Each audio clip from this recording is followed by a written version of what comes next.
प्रथम मास जब आयल चित फरियायल रे ललना जानी गेल सासु हमार चढ़ल मास दोसर रे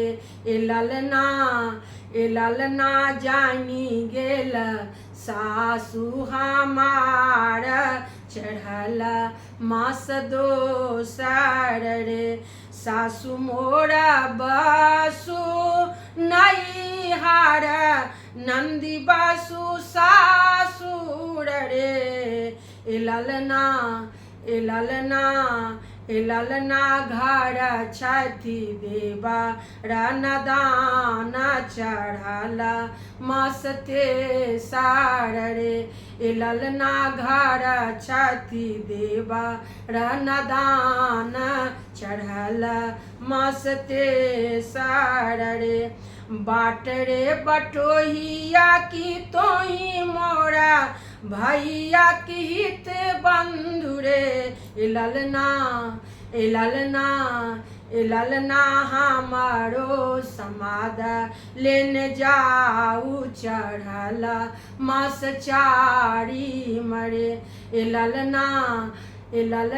हमारो समाद लेने जाऊ चढ़ल मास चारी मरे अन्न पानी की चुनाई भावे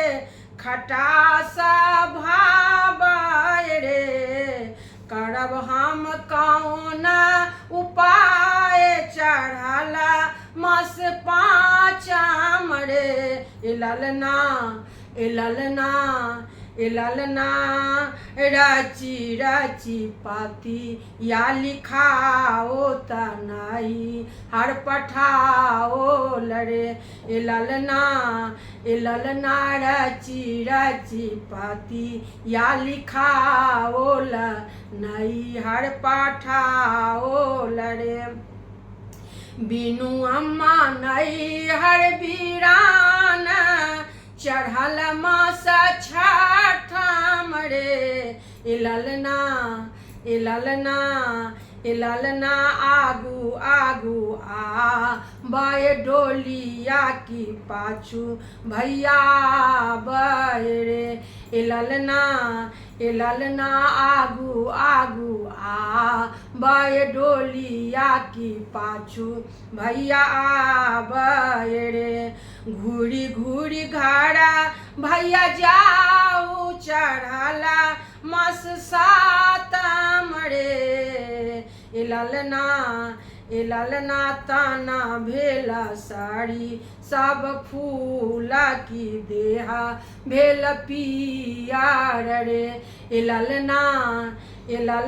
ताना भेला साड़ी सब फूला की देहा भेल पियार रे अबने बाँचत जीव मोरा चढ़ल मास आठम रे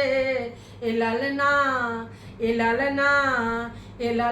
घर बाजा तब बाकी भेला बड़ आनंद रे ललना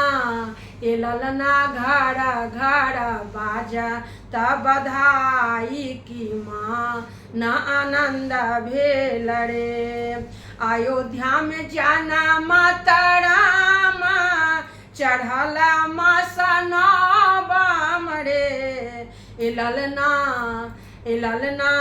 ललना तुलसी दास सोहर गाओल पुनीता गब सुनाओल रे ललना तुलसी दास